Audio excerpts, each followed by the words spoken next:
नमस्कार, आप देख रहे हैं सुदर्शन न्यूज और मैं हूं आपके साथ अमित शर्मा। शाम के साथ बज चुके हैं, वक्त है जवाब तो चाहिए का। जवाब तो चाहिए में आज हम बात करेंगे सनातन को लेकर छिड़े विवाद की। हालांकि 2024 के लोकसभा चुनाव में अभी काफी समय बाकी है, लेकिन इसकी सियासी पिच अभी से सस्ती हुई नजर आ रही है। आपको बता दें कि विपक्षी दलों की ओर से तमाम तरह की बातें कही जा रही हैं और विपक्षी दल कैसे सनातन को अपमानित कर रहे हैं, सनातन धर्म अपनाने वाले लोगों को अपमानित कर रहे हैं, हिंदू आस्था को ठेस पहुंचाने की कोशिश कर रहे हैं। ये लगातार आप देख रहे हैं। विपक्षी गठबंधन सनातन धर्म को लेकर लगातार भद्दी टिप्पणियां भी कर रहा है। डीएम के नेता उदयनिधि स्टालिन ने सनातन विरोधी बयान का सिलसिला शुरू किया था। इसके बाद कांग्रेस, आरजेडी, एनसीपी सहित तमाम विपक्षी दलों के नेता सनातन को गाली दे चुके हैं। पीएम मोदी और एनडीए गठबंधन ने विपक्ष के इन सनातन विरोधी मुद्दों को लेकर रौद्र रूप अख्तियार कर लिया है। बीजेपी का कहना है कि विपक्षी गठबंधन अगर सत्ता में आया तो भारत के प्राचीन धर्म दर्शन सनातन को ही समाप्त कर देगा। सनातन को मुद्दा बनाकर, हिंदुत्व को मुद्दा बनाकर पीएम मोदी और बीजेपी विपक्ष को निशाना पर ले रहे हैं। पीएम मोदी का यह कहना है कि भारत को सनातन के जिन विचारों और संस्कारों ने हजारों वर्षों तक जोड़ा है, विपक्षी गठबंधन उसी सनातन के संस्कारों और परंपराओं को समाप्त करना चाहता है। सीधे शब्दों में कहें तो बीजेपी 2024 की लड़ाई को सेक्युलर बनाम सनातन बनाना चाहती है। सनातन के अपमान के मुद्दे को लेकर आम हिंदू जनता भी विपक्ष के विरुद्ध आक्रोशित नजर आ रही है, जिसका सीधा फायदा पीएम मोदी को हो सकता है। आज के प्रोग्राम में हम बात करेंगे, क्या 2024 की लड़ाई सेक्युलर बनाम सनातन होगी?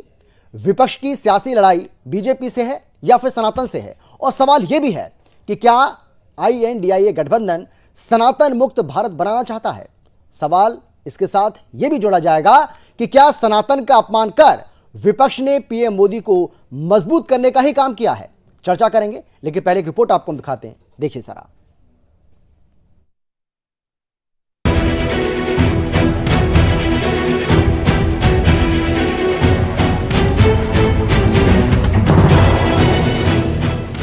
...2024 में पीएम मोदी को रोकने के लिए विपक्षी दलों ने आईएनडीआईए गठबंधन बनाया है, लेकिन यह गठबंधन सीधे सीधे सनातन को मिटाने का, सनातन के खात्मे का संकल्प ले रहा है।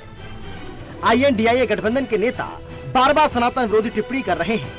पहले डीएम के नेता उदयनिधि स्टालिन ने सनातन की तुलना डेंगू और मलेरिया से की। इसके बाद प्रियंक खड़गे ने सनातन को बीमारी बताया। इसके बाद ए राजा ने सनातन की तुलना एचआईवी से की। जगदानंद सिंह ने तिलक लगाने वालों को गाली दी।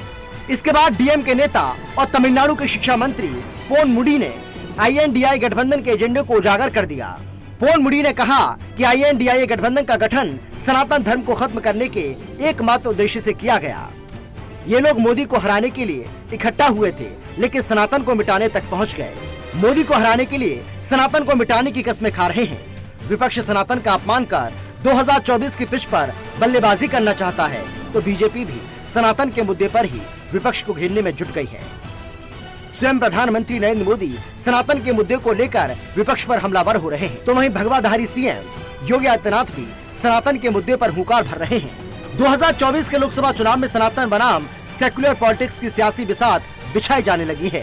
कांग्रेस अब सनातन विरोधी टिप्पणियों पर डैमेज कंट्रोल में जुटी है, तो बीजेपी और पीएम मोदी इस मुद्दे पर आक्रामक हो चले हैं। 2024 के चुनाव को सेक्युलर बनाम सनातन बनाते नजर आ रहे हैं। Bureau report, Sudarshan news.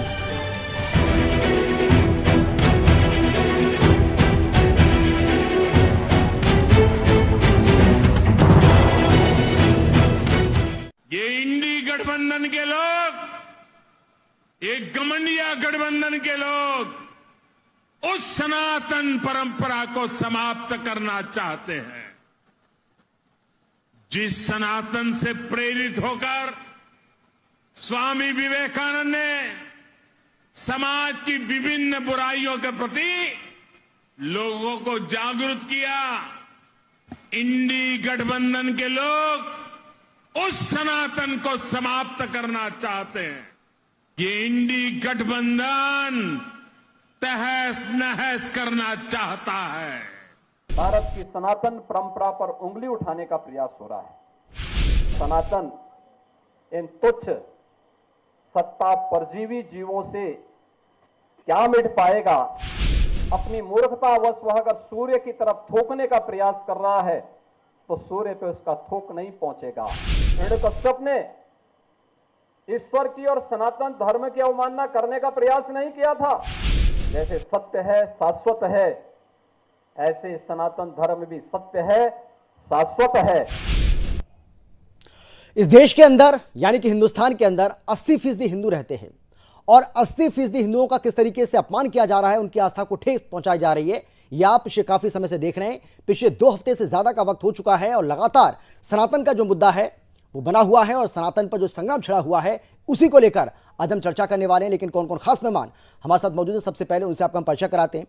हमारे साथ बीजेपी की ओर से बीजेपी के प्रवक्ता जेपी लोहिया जी हैं, स्वागत है सर आपका।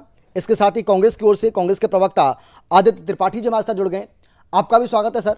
और इसके अलावा हमारे साथ हिंदू धर्मगुरु विक्रमादित्य महाराज जी जुड़ गए, महाराज जी आपका भी स्वागत है।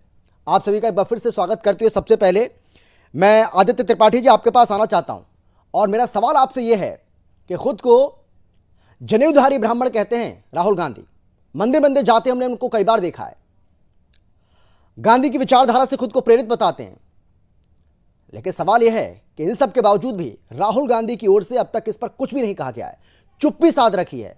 आखिर राहुल गांधी की चुप्पी, राहुल गांधी का सनातन विरोध को लेकर मौन क्या कहता है, क्या मायने निकालें इसके?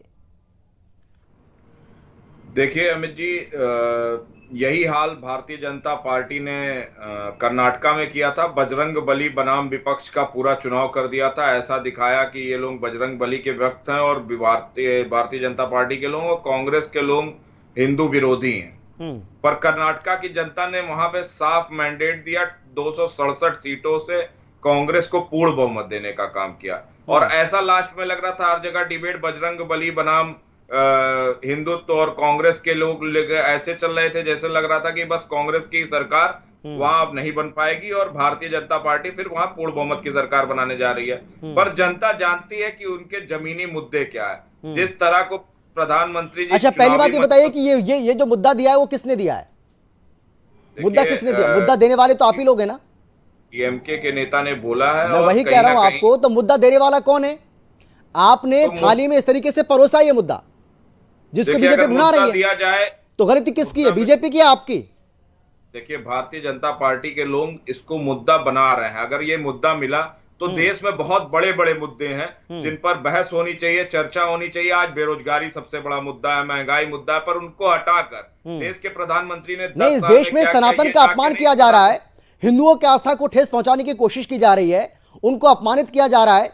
मतलब आपको लगता है कि सनातन का अगर अपमान हो रहा है तो कोई बहुत बड़ी बात नहीं है, क्या आप ये कह रहे हैं? नहीं, फिर से मैं आपको बताता हूं अमित जी, ये कर्नाटका के एक मिनिस्टर ने वहां कहा था कि हमें मुस्लिमों का वोट नहीं चाहिए। यही हमारे प्रधानमंत्री जी ने, उन्होंने रंगों से मुसलमानों की पहचान की थी। कई सांसदों ने कहा था कि मुसलमानों के दुकानों से सामान ना लो। ये देश संविधान से चलता है और ये देश संविधान से चलेगा। इसको आप चाहे जितना चुनावी मुद्दा बनाए, पर जनता जानती है उनके चुनावी मुद्दे क्या हैं। सनातन का कोई अपमान जो करेगा, उदयनिधि स्टालिन और कांग्रेस पार्टी क्या कर रही है फिर? भाई आप भी तो नहीं, आप जो राजनीति कर रहे हैं वो भी तो आप बांटने की राजनीति कर रहे हैं ना। सनातन का अपमान करके आप क्या कर रहे हैं? आप भी तो बांटने की राजनीति कर रहे हैं। सनातन का जिसने अपमान, अगर आप बीजेपी के ऊपर उंगली उठा रहे हैं तो एक उंगली तो आपके ऊपर भी उठ रही है। नहीं, देखिए फिर से मैं कह रहा हूं कि मुद्दा जो रहेगा 2024 का जिस पे डिबेट हो रही है वो रहेगा बेरोजगारी, महंगाई और जिस तरह से शिक्षा का इस नहीं, आप मानते हैं कि राहुल गांधी को इस मुद्दे पर खुलकर बोलना चाहिए? सनातन का जो विरोध किया जा रहा है, उसको जो अपमानित किया जा रहा है, हिंदुओं को जो ठेस पहुंचा जा रही है, हिंदुओं की आस्था को, उस पर राहुल गांधी को खुलकर बैटिंग करने की जरूरत है। जब वो वोट के लिए मंदिर मंदिर जा सकते हैं, जब वो वोट के लिए खुद को ब्राह्मण बता सकते हैं, वो भी जनेऊधारू ब्राह्मण बता सकते हैं, खुद को वो ये कह सकते हैं कि गांधी के मूल्यों पर चलने वाले हम लोग हैं, गांधी के मूल्यों के हम वारिस हैं, तो भाई गांधी तो सनातन को मानते थे, राहुल तो इसका मतलब सिर्फ ढोंग हो रहा है। मानते हैं और लगातार जिस तरह से भारतीय जनता पार्टी इसको इशू बना रही है, कांग्रेस नहीं चाहती कि देश के इशू जो देश के मुद्दे हो वो सनातन बने। देश का मुद्दा जरूर बेरोजगारी और महंगाई होनी चाहिए। चलिए ठीक है आदित्य जी, लेकिन ये आपको मानना पड़ेगा, आदित्य जी आप कुछ भी कहें लेकिन ये आपको मानना पड़ेगा कि इस मुद्दे को अगर दिया है किसी ने तो आप ही लोगों ने दिया है, जिसको बीजेपी भुना रही है और भुनाएगी भी। 2024 तक ये बयान आपको भारी पड़ेगा। या तो आप इसका खुलकर विरोध करिए। भाई कांग्रेस पार्टी के नेता क्या कर रहे हैं, उत्तर में कुछ और कहते हैं, दक्षिण में कुछ और कहते हैं, यानी कि आप अपने वोट की जो सियासत है उसको साधने की कोशिश कर रहे हैं। सनातन से आपका कोई मतलब नहीं है। सनातन का अगर अपमान हो रहा है तो कांग्रेस पार्टी का उससे वास्ता नहीं है, ऐसा लग रहा है, इससे तो प्रतीत ऐसा ही हो रहा है। भाई कोई नेता आपका इसका विरोध कर रहा है तो कोई इसका समर्थन कर देता है, इसका मतलब क्या निकाला जाए? देखिए, सबकी आस्था का विषय है ये, सनातन आस्था का विषय है, और सनातन बहुत बड़ा धर्म है, इसको कोई ना कभी कुछ हिला पाया ना हिला पाएगा। लगातार इस पे जिस तरह से उनका बयान आया स्टालिन जी का, वो निंदनीय है, और कांग्रेस उनके साथ इस बयान पर कतई नहीं खड़ी है। पर रही बात गठबंधन की, आपके निंदा करने से काम नहीं चलेगा ना। राहुल गांधी को निंदा भाई आपके नेता कौन है? आपके आज की तारीख में कांग्रेस पार्टी के सबसे बड़े नेता कौन है? राहुल गांधी। सही कह रहा हूं, गलत कह रहा हूं मैं? राहुल गांधी है सबसे बड़े नेता। क्या राहुल गांधी ने इसकी निंदा की? क्या मल्लिकार्जुन खड़गे जो कि कांग्रेस पार्टी के राष्ट्रीय अध्यक्ष हैं, क्या उन्होंने इसकी निंदा की? इस पर उन्होंने कुछ बोला? नहीं बोला। आपकी पार्टी के दो सबसे बड़े नेताओं की बात मैं कर रहा हूं, राहुल गांधी, सोनिया गांधी, प्रियंका गांधी, मल्लिकार्जुन खड़गे, आपके जो दिग्गज नेता हैं, क्या उनकी तरफ से इस पर कुछ कहा गया? क्या उन्होंने इसकी निंदा की? क्या डीएमके पार्टी के जो नेता हैं, क्या उनसे जवाब तलब किया? क्या आपने गठबंधन से उनको बाहर का रास्ता दिखाया? नहीं किया, कुछ भी नहीं किया सर। आपके निंदा करने से कुछ नहीं होगा, ये बात आप भी मान रहे हैं, आपको भी पता है ये बात। जी, आप मेरी भी बात सुनिए। लगातार जिस तरह से भारतीय जनता पार्टी इसको इश्यू बनाना चाहती है, अगर इस पे राहुल गांधी जी बयान दे, चलिए ठीक है, मैं आप ही के सवाल को आगे बढ़ा देता हूं आदित्य जी, मैं आप ही के सवाल को आगे बढ़ा देता हूं, लेकिन जेपी लोहिया जी, ठीक है सर, मैं आ रहा हूं आपके पास, मैं लौटूंगा आपके पास, समय मेरे पास है अभी। जेपी लोहिया जी, देखिए ये तो हम भी जानते हैं, ये हम भी जानते हैं, ये आप भी जानते हैं, और ये देश की जनता भी जानती है कि सनातन को मिटाने की हैसियत किसी की भी नहीं है, किसी की भी उतनी औकात नहीं है कि सनातन को इस देश से मिटा सके। ये बात हम भी जानते हैं, लेकिन आपके ऊपर ये आरोप लगाया जा रहा है कि आप जानबूझकर इस मुद्दे को हवा देने की कोशिश कर रहे हैं ताकि 2024 में आपको इसका फायदा मिल सके। आपका जवाब? देखिए जी, मैं अपनी बात को शुरुआत करने से पहले दो लाइन कहना चाहूंगा। ईश्वर यत करोति शोभनम करोति ते मनुष्य भार भूते पृथ्वी न लोके, अर्थात भगवान जो करता है अच्छा करता है, और वो मनुष्य पृथ्वी पर भार समान है जो मनुष्य सनातन धर्म को गाली देते हैं। निश्चित तौर पर मैं कहना चाहता हूं कि कांग्रेस पार्टी हो या उनकी सहयोगी पार्टियां हो, इन लोगों ने आजादी के वक्त के बाद से ही केवल तुष्टीकरण की राजनीति की, और आज तक तुष्टीकरण की राजनीति पर ही ये लोग चलते आ रहे हैं, क्योंकि तुष्टीकरण की राजनीति पर ही इनकी दुकान चलती है। जब से आदरणीय नरेंद्र मोदी जी प्रधानमंत्री बने और आदरणीय प्रधानमंत्री ने नारा दिया है सबका साथ, सबका विकास, सबका विश्वास, सबका प्रयास, तो निश्चित तौर पर देश के अंदर जो जो काम पड़े हुए थे, जो भारतवर्ष की 140 करोड़ जनता के हित के जो भी काम थे जी, आदरणीय नरेंद्र मोदी जी आज विश्वास के साथ देश के अंदर वो सारे काम कर रहे हैं। अब इन लोगों की राजनीतिक जो जमीन है वो बिल्कुल धरातल से बिल्कुल खिसक चुकी है। अब देखिए मेरी बात समझ में आ, ये घमंडिया गठबंधन बना है, यूपीए को हटाकर, यूपीए का नाम हटाकर, आखिर चेहरा तो वही है, सारे लोग तो वही हैं। आज इन सभी लोगों को एक होने की जरूरत क्यों आन पड़ी है, देश को भी समझने की जरूरत है, और हम सब लोग जानते हैं, क्योंकि जिस प्रकार से इन्होंने तुष्टीकरण की राजनीति की, भ्रष्टाचार की राजनीति की, आदरणीय नरेंद्र मोदी जी के सामने अब इनकी दुकानें बंद हो गई हैं। जेपी लोहिया जी, इस बात को तो बीजेपी भी जानती है, इस बात को तो आप लोग भी समझ रहे हैं कि सनातन को मिटाने की हैसियत किसी की नहीं है, और ना ये ऐसा कर सकते हैं। ये सिर्फ वोट की सियासत के लिए, ताकि इनको कुछ वोट हासिल हो जाए, कुछ वोट मिल जाए, इसलिए ये ऐसी बयानबाजी कर रहे हैं, उलूल जुलूल जो बयानबाजी हो रही है, ये तो आप भी जानते हैं। लेकिन आप इस मुद्दे को जो हवा दे रहे हैं, भाई बड़े मंच से प्रधानमंत्री नरेंद्र मोदी की ओर से इसको उठाया जा रहा है, गृहमंत्री अमित शाह की ओर से इसको उठाया जा रहा है, राजनाथ सिंह की ओर से इसको उठाया जा रहा है, यानी कि आपके जो तमाम बड़े नेता हैं वो सनातन को लेकर अपनी बात रख रहे हैं और पुरजोर तरीके से इस मुद्दे को उठा रहे हैं। इसका मतलब ये माना जाए कि 2024 तक आप इसको गर्म रखना चाहते हैं, ताकि आपको भी लग रहा है कि इसका फायदा आपको मिल जाएगा। लेकिन इसी के साथ सवाल मेरा आपसे ये हो सकता है कि उत्तर में आपको इसका फायदा मिले, लेकिन आपको लग रहा है कि क्या दक्षिण में इसका फायदा मिल पाएगा आपको? अमित जी, ये बात समझने की है जी। आप देखिए, सनातन धर्म को गाली देने का काम किसने किया? स्वामी प्रसाद मौर्य ने। और स्टालिन के बेटे ने, ए राजा ने, एक कर्नाटक के शिक्षा मंत्री पोनमुड़ी, उन्होंने, क्या भारतीय जनता पार्टी इसका जवाब भी ना दे? ये लोग तुष्टीकरण की राजनीति करें, ये लोग तुष्टीकरण की राजनीति के साथ साथ 140 करोड़ सनातनियों को गाली दें, और ठीक, उसके नहीं, बिल्कुल बाद सही भी बात ये है। लोग सनातन अगर का आरोप अपमान, भाजपा पे मढ़ते हैं, सनातन का तो देश की जनता अपमान बर्दाश्त नहीं नजदीक करेगा से देख रही हिंदुस्तान। इन लोगों बिल्कुल आप को। सही कह रहे हैं। ठीक है महाराज जी, मैं आपके पास आना चाहता हूं। महाराज जी, जो उलूल जुलूल बयानबाजी जो की जा रही है सनातन धर्म को लेकर, सनातन को जो अपमान किया जा रहा है, अपमानित किया जा रहा है, हिंदुओं की आस्था को जो ठेस पहुंचाई जा रही है, ऐसे लोगों को आप क्या जवाब देंगे? और सनातन धर्म की क्या खासियत है, क्या इसकी विशेषता है, जरा इनको बताइए। ये भी इस बात को समझें, ताकि सनातन के बारे में कुछ बोलने से पहले 100 बार सोचें। महाराज जी जी, मैं आ रहा हूं, जेपी लोहिया जी, मैं आऊंगा आपके पास प्लीज। हाँ महाराज जी से सवाल है मेरा। हाँ महाराज जी बोलिए आप। देखिए, एक तो मुझे मेरी आवाज बैक आ रही है, तो इसको जरा रुकवा दीजिएगा, मेरी आवाज ठीक आ रही है। ठीक है महाराज जी, इसको सही कराते हैं, इसको ठीक कर दीजिए। हाँ महाराज जी, अब बोलिए आप। देखिए, जिस प्रकार का वातावरण पूरे देश में बनाया जा रहा है, कोई नया वातावरण नहीं है। लगातार इस देश में सनातन पे आक्रमण रहा है, लेकिन इस वक्त जिस प्रकार का माहौल बनाने का प्रयास किया जा रहा है, वो सोची समझी एक साजिश। ये कोई ऐसा नहीं है मूर्खतापूर्ण बयान किसी के मुंह से निकल गया।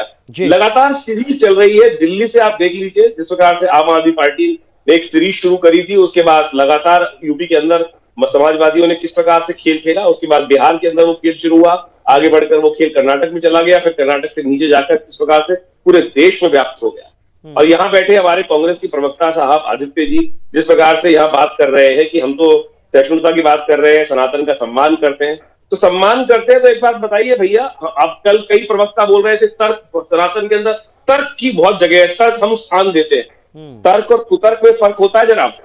तर्क और कुतर्क में समझे, गाली देने में और तर्क करने में बहुत फर्क है।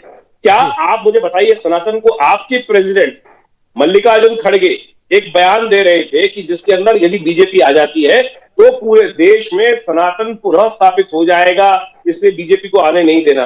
तो क्यों नहीं ज्ञान देते आदित्य जी, आप जाकर अपने मल्लिकार्जुन खड़गे को, उनके लड़के साहब जिस प्रकार से कह रहे हैं कि स्टालिन जो ये लड़के निधि साहब बोल रहे हैं वो बिल्कुल ठीक बोल रहे हैं, उनको क्यों नहीं ज्ञान देते हैं? केवल टीवी में आकर लीपापोती करके सॉफ्ट हिंदुत्व का जो खेल आपने लगातार इस देश में खेल रखा है, वो हर व्यक्ति को समझ में आ रहा है। आप क्यों नहीं, अगर हिंदुत्व के सपोर्ट में आप खड़े हैं, तो क्यों नहीं डीएमके से अपना अलायंस तोड़ देते?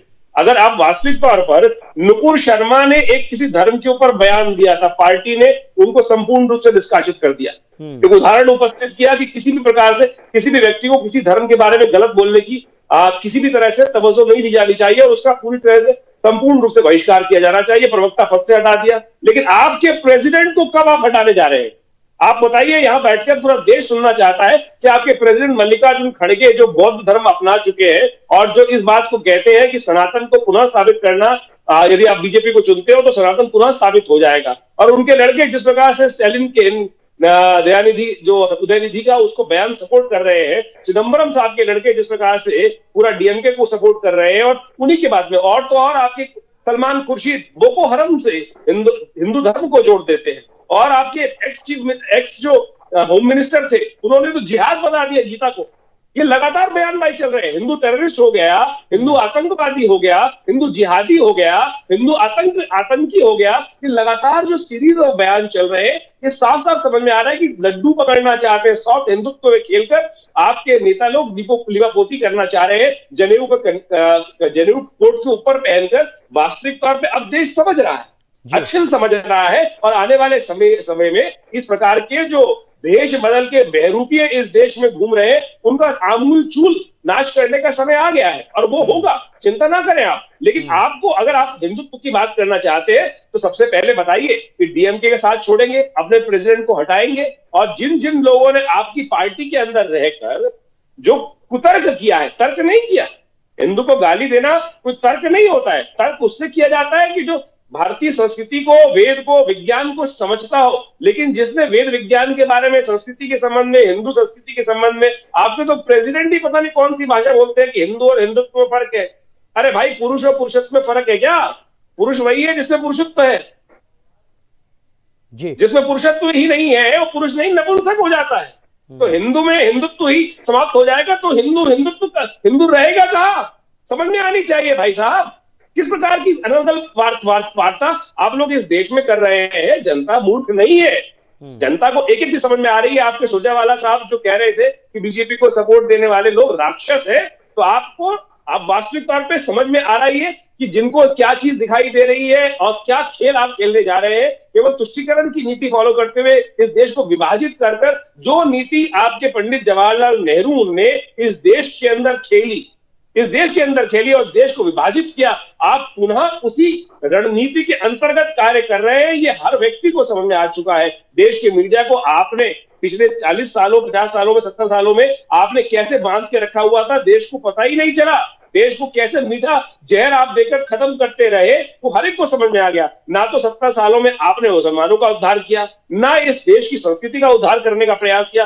आपकी वास्तविकता पूरे देश के, पूरी जनता को अब समझ में आ चुकी है। और मीडिया ने जिस प्रकार, मैं साधुवाद देता हूं मीडिया को, और विशेष तौर पे सुदर्शन चैनल के माध्यम से चौहान साहब ने और उनकी संपूर्ण टीम ने तटस्थ रहकर हिंदू धर्म के लिए, सनातन के लिए, भारतीयता के लिए जिस प्रकार से कार्य किया जा रहा है, वो इससे पहले इतिहास में नहीं देखा गया। इससे पहले जो इतिहास में जो स्थिति थी हमने देखी है कि मीडिया में हमने पता ही नहीं चलती थी, देश में इतनी बड़ी बवाल होते रहे, हम देश की जनता को पता ही नहीं चला कैसे कैसे सेकुलर वर्ल्ड ला दिया गया, कैसे संविधान में परिवर्तन कर दिया गया, कैसे 370 जोड़ दी गई, कैसे हिंदू के खिलाफ सारे कानून ला दिए गए, कैसे वक्फ बोर्ड एक्ट ला दिया गया, कैसे वर्शिप एक्ट ला दिया गया, कैसे कैसे जो षड्यंत्र आप लोगों ने रच दिए, वो तो अब खबरें बाहर आकर जनता जनार्दन को समझ में आ रही है आपकी नीति जो थी। और अब जो खेल खेल रहे हैं, अब वो ज्यादा दिन चलने वाला नहीं है। आपके लोग जो डिवाइड एंड रूल की पॉलिसी जो अंग्रेजों से सीख के आए थे, अंग्रेजों की नुमाइंदगी करके आप लोगों ने इस देश की सत्ता को हासिल किया और देश को मूर्ख बनाया। अब वो बहुत दिन चलेगा नहीं। जी ठीक है महाराज जी, मैं आऊंगा आपके पास। लेकिन आदित्य जी, क्या INDIA गठबंधन और कांग्रेस पार्टी अपनी भूल को सुधारेगी? क्योंकि अगर आपको लग रहा है ना आपको इससे बहुत फायदा होगा, फायदा नहीं होगा, नुकसान होगा। और देख लीजिएगा, जनता इसका जवाब भी देगी। आदित्य जी देखिए अमित जी, कांग्रेस सर्वधर्म सद्भाव में यकीन रखती है और अभी हमारी 2 दिवसीय CWC की बैठक आज ही खत्म हुई और उसमें अहम चीजों पर चर्चा हुई थी। कांग्रेस आने वाले सभी विधानसभा चुनावों में, अभी 5 विधानसभा के चुनाव हैं और आने वाले समय में लोकसभा के भी चुनाव हैं। इन चुनावों में कांग्रेस पूरा जो मुद्दा है, वो देश के जो प्रमुख मुद्दे हैं उनको रख के चुनाव लड़ेगी और लगातार वही हमने किया था कर्नाटका में भी, हिमाचल प्रदेश में भी। आपको मैं बता दूं, हिमाचल प्रदेश में भी 97% हिंदू रहते हैं।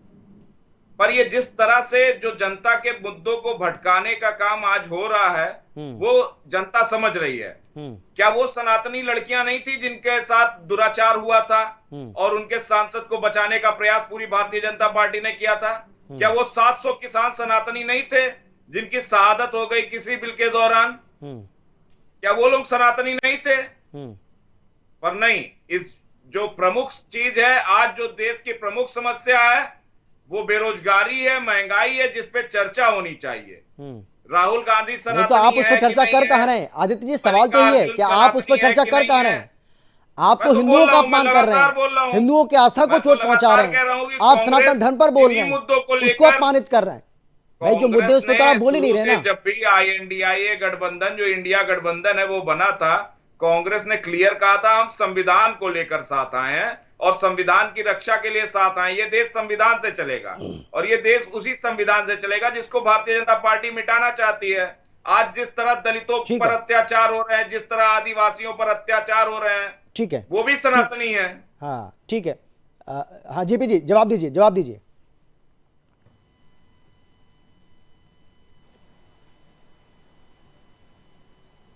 हाँ बोलिए, आप ही को बोल रहा हूं मैं, जवाब दीजिए आप। हाँ देखिए अमित जी, ये बात समझने की है कि इन लोगों को सनातन धर्म को गाली देने की आन क्यों पड़ी?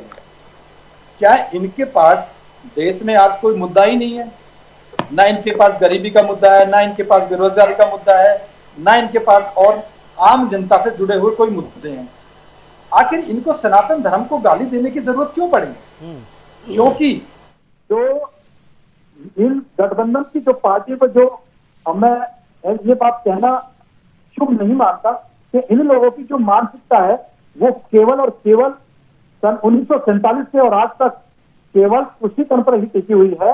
और इन्होंने किस प्रकार से देश के अंदर एक विशेष वर्ग, विशेष समुदाय के लिए किस प्रकार से इस पूरे भारत को छोड़ दिया गया था, ऐसे अनेकों अनेकों उदाहरण रहे हैं। अगर उन पर डिबेट की जाएगी, उन पर अगर उनके सामने लाया जाएगा इतिहास को, तो मैं गांधी से कहता हूं कि कांग्रेस कहीं मुंह दिखाने के लायक नहीं बचेगी। एक बात। दूसरी बात, अब सनातन धर्म को अगर गाली देने का काम कर रहे हैं, आखिर देश की जनता के मुद्दे आप उठाइए ना, देश की जनता के जो मूल मुद्दे हैं उनको आप उठाइए ना। आप सनातन धर्म को गाली क्यों देने का काम कर रहे हैं? क्या इतिहास आपको माफ करेगा? क्या भारत की जनता आपको माफ करेगी? लेकिन विषय यह है कि इन लोगों को ना सनातन से कोई मतलब है, ना सनातनी से कोई मतलब है। आज ये अपनी कुर्सी की लड़ाई लड़ रहे हैं, जो कि इनकी राजनीतिक जमीन बिल्कुल समाप्त हो चुकी है। मैं निश्चित तौर पर यह कहना चाहूंगा कि कांग्रेस का जो डीएनए रहा है, डिवाइड एंड रूल वाला, फूट डालो शासन करो, लेकिन इन्होंने ना तो एक विशेष समुदाय का ही कभी भला किया, ना सनातनियों को कभी भला किया, ना अल्पसंख्यकों को कभी भला किया। इन लोगों ने केवल राजनीति करने का काम किया। और अगर इतिहास में हम लोग जाएंगे किस प्रकार से इन लोगों ने, साहबानों का भी हम लोगों को केस याद है, ये तुष्टिकरण नहीं है तो क्या थी ये? अरे लेकिन जेपी जी, ये भी कहा जा रहा है कि आपने इस मुद्दे को इतना हवा दे दी है कि आपने उदयनिधि स्टालिन को एक स्टार बना दिया जबरदस्ती, जबकि इस बात को वो भी जानते हैं कि उनकी इतनी हैसियत है ही नहीं कि वो सनातन को खत्म कर पाए। लेकिन आपने इस मुद्दे को बहुत ज्यादा तूल दिया है, बहुत ज्यादा हवा दी है। अमित जी, आप बहुत वरिष्ठ पत्रकार हैं और हमारा सुदर्शन चैनल बहुत बड़ा चैनल है, इसको विश्व भर के करोड़ों लोग देखते हैं। क्या कोई सनातन धर्म को गाली देकर हीरो बन जाएगा? बिल्कुल नहीं। इसको भारत भर की 140 करोड़ सनातनियां देख रहे हैं। और निश्चित तौर पर जिस जवाब में स्टालिन के बेटे ने जिस जवाब में सनातनियों को गाली दी है, सनातन धर्म को गाली दी है, समूचे भारतवर्ष को गाली दी है, तो निश्चित तौर पर आने वाला समय इन लोगों को वक्त दिखा दिया जाएगा देश की जनता के द्वारा। ठीक है, लेकिन आदित्य जी, क्या ये माना जाए कि कांग्रेस पार्टी भी इस मुद्दे को लेकर दुविधा में? कांग्रेस पार्टी के नेताओं को, कांग्रेस पार्टी के शीर्ष नेतृत्व को भी समझ नहीं आ रहा है कि इस मुद्दे से किस तरीके से बचा जाए, क्या इस पर बोला जाए, इसका समर्थन किया जाए, इसके खिलाफ बोला जाए, कुछ समझ ही नहीं आ रहा है। भाई मध्य प्रदेश में कमलनाथ कहते हैं कि मैं इसकी निंदा करता हूं, लेकिन प्रियंक खड़गे साउथ में जाकर क्या बोलते हैं? वो कहते हैं कि भाई ठीक कहा उदयनिधि स्टालिन ने, जो कुछ कहा उसमें गलत क्या है? तो आपके जो नेता हैं उन्हीं के बयानों में विरोधाभास है। कांग्रेस पार्टी के नेताओं को समझ नहीं आ रहा है कि उनको क्या करना है। उत्तर में उनकी अलग रणनीति है, दक्षिण में उनकी अलग रणनीति है। देखिए अमित जी, हमारे साथी बैठे हैं जेपी लोहिया जी, मैं इनको याद दिला दूं कि अभी जो उत्तर प्रदेश में हमारे प्रदेश अध्यक्ष हैं अजय राय जी, उनको जेल भेजने का काम किया था इसी भारतीय जनता पार्टी की सरकार ने। और वो संतों की आवाज बनकर उनके मुद्दे को उठा रहे थे बनारस में, और उसके बाद उनको जेल जाना पड़ा। सबके ऊपर से आरोप हट गए, लेकिन उसके बावजूद उनके ऊपर से आरोप नहीं हटाया गया। तब इनका सनातन खत्म हो जाता है। जब संत इनके खिलाफ आंदोलन कर रहे थे, आवाज उठा रहे थे, वहां पे इनके सनातन इनको भूल जाता है। पर आज जिस तरह से उदयनिधि स्टालिन का जो निंदनीय बयान है, उसको लेकर भारतीय जनता पार्टी जिस पैमाने पर राजनीति कर रही है, निश्चित तौर पे ये केवल और केवल मुद्दों से भटकाने की राजनीति है, और इसका जनता जवाब देगी। इन्होंने कर्नाटका में भी यही किया था और कर्नाटका में जवाब पाए थे। आने वाले भी विधानसभा चुनावों में इनका यही हश्र होने जा रहा है, चाहे वो मध्य प्रदेश हो, चाहे वो छत्तीसगढ़ हो, चाहे वो राजस्थान हो। हमने जो जो काम किए जनता के लिए हम उसको बताएंगे। ये कोई काम नहीं कर पाई, इसलिए ये केवल और केवल सनातन को लेकर वहां मुद्दा बनाएंगे और ये दिखाएंगे कि असली सनातनी यही है, जिस तरह से ये दिखाते हैं कि असली राष्ट्रवादी यही है। और रही बात अंग्रेजों की रीति नीति को फॉलो करने की, तो सब पूरा देश जानता है कि जब आजादी की लड़ाई चल रही थी तो भारतीय जनता पार्टी और आरएसएस के लोग अंग्रेजों के साथ खड़े थे। और डिवाइड एंड रूल जिस तरह से आप लगातार बता रहे हैं, पहली बार ये केवल और केवल आरएसएस के अधिवेशन में पारित हुआ था कि भारत देश को बांटो।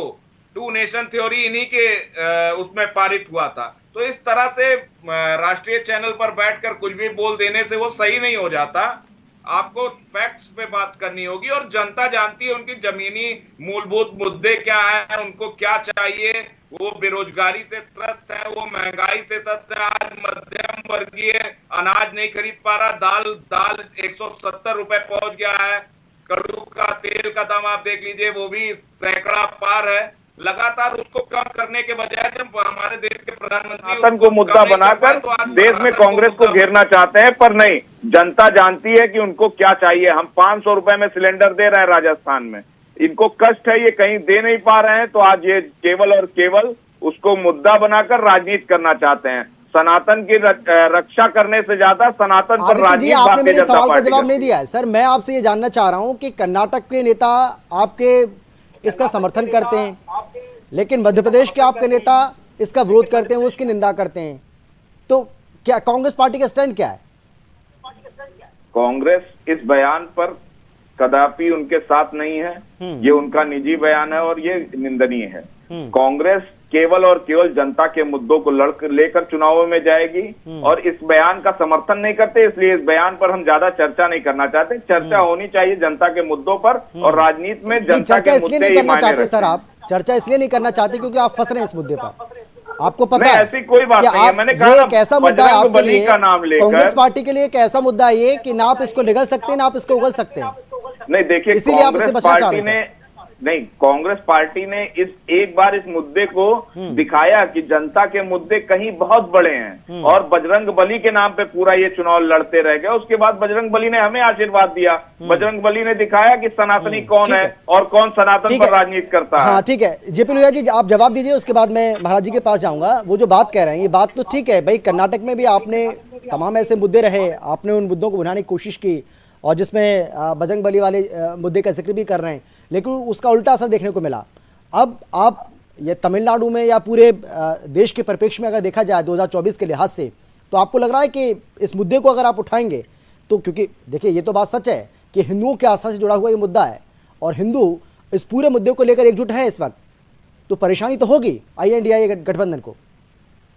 जेपी जी। अमित जी देखिए, समझने की बात है, कर्नाटक के चुनाव में किस प्रकार से कांग्रेस के नेताओं ने बजरंग दल पर बैन लगाने की बात कही थी पूरे देश के सामने। उसके बाद यही कांग्रेस के नेता मध्य प्रदेश के अंदर क्या बोलते हैं कि हम बजरंग दल पर कोई बैन नहीं लगाएंगे। आखिर कांग्रेस पार्टी तुष्टीकरण की भरपूर राजनीति करने का प्रयास कर रही है। क्यों कांग्रेस क्या भारत में, मध्य प्रदेश क्या भारत में नहीं है? जब कर्नाटक भारत में है तो क्या मध्य प्रदेश भारत में नहीं है? बोलिए खुलकर, मध्य प्रदेश में भी आप बजरंग दल को बैन करेंगे? दूसरी बात, मध्य प्रदेश के अंदर भी अगर तुष्टीकरण का अगर मुद्दा उठाया था तो कांग्रेस ने उठाया था बजरंग दल को बैन करने की। हमने बजरंग बली का हमने जो नाम जुड़ा है वो इन्होंने ही उसको सनातन धर्म को, बजरंग दल को। ठीक है सर, मेरे पास समय मेरे पास बहुत ज्यादा बचा नहीं है। महाराज जी, मैं आपसे आखिरी कमेंट आपका चाहूंगा, मैं आपसे जानना चाहूंगा, और मैं आपसे ये भी चाहूंगा कि जो लोग इस पर सनातन को लेकर बातें कर रहे हैं, जो अल्पज्ञानी जो लोग हैं, उनको आप क्या कहना चाहेंगे, और उनकी सद्बुद्धि के लिए आप कौन सी ऐसी बात है जो आप उनको बताना चाहेंगे कि भाई सनातन को अगर आपको समझना है तो आप इस पर फोकस करें, इसको आप पढ़ें, इसको आप देखें? क्या संदेश रहेगा आपका उनके लिए? जी, सनातन पे लगातार आघात जो करने का ये प्रयास कर रहे हैं, मैंने पहले अपने संदेश के सबसे आरंभ में ये बात की थी कि सोची समझी साजिश है। इन्होंने भी उसको साक्षात आदित्य जी ने सत्य साबित कर दिया। इन्होंने कहा कि कर्नाटक में जैसे इनके ऊपर मुद्दा उल्टा पड़ा है, वही फॉर्मूले को ये इंप्लीमेंट करने की बात कर रहे हैं कि इनको लग रहा था कि सनातन पे कुछ गालियां दो, उल्टी सीधी बातें बोलो, और उसके बाद जो तमाम देश इनके खिलाफ उल्टा रिएक्ट करेगा और फिर इनका मुद्दा। मैं राजनीति में नहीं जा रहा हूं, आप अपनी गंदी राजनीति के लिए जिस प्रकार से सनातन के कंधे में रखकर गोली चलाना चाह रहे हैं, ये बहुत निंदनीय है, बहुत निंदनीय है। अभी आपने अपनी बात में बिल्कुल सत्य साबित कर दिया। आदित्य को यहाँ बैठे महाराज, हाँ, जल्दी से आदित्य, जल्दी से 10 सेकंड में। हाँ ठीक है, जवाब ले लेते हैं महाराज जी, समय नहीं बचा मेरे पास। हाँ बोलिए आदित्य जी, बोलिए आप। फिर से कह रहा हूं कि देश के मुद्दे को किधर भी घुमाया जाए, पर जनता के मुद्दे को हम उठाते रहेंगे, और कर्नाटक में भी हमने जनता का मुद्दा उठाया, जेपी लोहिया जी, इसीलिए जनता ने आशीर्वाद दिया। ठीक है, हाँ जेपी लोहिया जी बोलिए। क्या सनातन को गाली देना जनता का मुद्दा समझती है कांग्रेस? अगर जनता का मुद्दा समझती है तो कांग्रेस को मुबारक। दूसरी बात, ठीक है। अभी जो जी कांग्रेस के प्रवक्ता ने जो बात कही थी, निश्चित तौर पर आज 80 करोड़ भारत के लोगों को आदरणीय नरेंद्र मोदी जी के माध्यम से फ्री राशन दिया जा रहा है। आपके पास मुद्दे नहीं है, आज आपके पास मुद्दों का अभाव है।